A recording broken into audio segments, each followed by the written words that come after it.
Leroy Jordan. Leroy, welcome back to Tuscaloosa. I hope you're having a great day, sir. Well, Ryan, this so far is really good, but I'm where it's maybe thundering, and I have a little disconnect here if we don't wrap it up pretty quick. Okay. Well, yeah, absolutely, and I definitely don't want you to get it, but in a lightning storm. But Leroy, and we could call back if that would be better. If you want to do it that, I can reschedule for later in the show if that would be better for you. I don't want a storm to get you. No. Okay. We're ready. Okay, I got you. When I say Coach Paul Bear Bryant to you, what's the first thing that kind of pops through your head? Well, he was second father to me. I had a great first father, but he was it reinforced everything, and he was committed to having the best he could be in performance every day. Do you remember Coach Paul Bear Bryant recruiting you to the University of Alabama, or was he the one that recruited you to Alabama?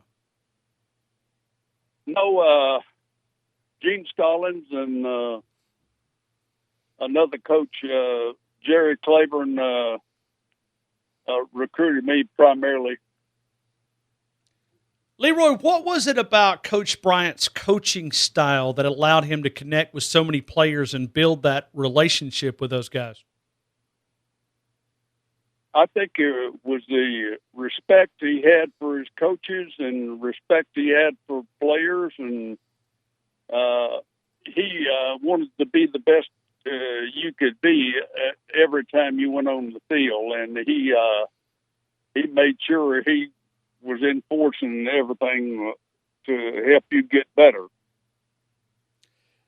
Leroy, did he treat players?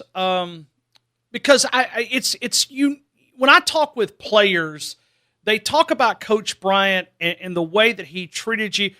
Would you describe him as a player's coach, or maybe that's the wrong inappropriate term? How would you describe him as the relationship? You've heard that term, I'm sure, thrown around. Is he a player's coach, or was he a player's coach?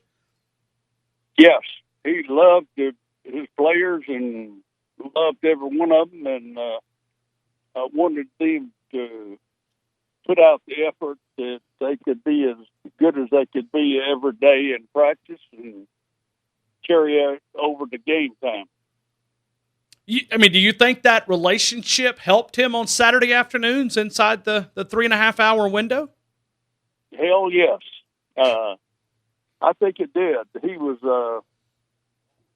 just a heck of a guy talking to players and coaches and in the meetings and before you went on the field, and he was going to tell you what he expected and what we're going to try to improve that day. Leroy, is there a lesson, because you have been successful not only on the football side of things, you're a Super Bowl champion, you're a member of the Dallas Cowboy Ring of Honor, one of the great players here, but is there something that you use daily when you say something the way that you do? I mean, you're a business guy. You're very successful from that standpoint. Is there something that you look at Coach Bryant that said something that you apply to your life even this many years after? I try to do my employees, treat them like he did us players back there in the 50s and 60s and 70s and somewhere in the 80s, I guess. So I try to treat them as the way I can to improve my relationship with them all the time. Coach, Leroy, when you go back to that 1961 team, when I say 1961, what stood out about that football team from your perspective? The work ethic and toughness. We had great defenses back then, and Pat Trammell orchestrated the offense, and so we had things going pretty well with Mike Crockey and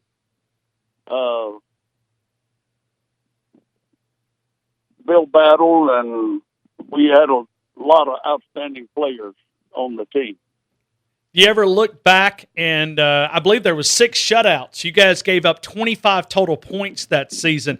If you try to explain that to current day college football, you would think 25 points in an entire season and 6 shutouts is kind of hard to explain in the current time we live in college football. Well, it is hard to explain, and nobody digests that now, because they think you're supposed to outscore the other team all the time and not have defense. But he wanted his defense to control the game, and we did it, and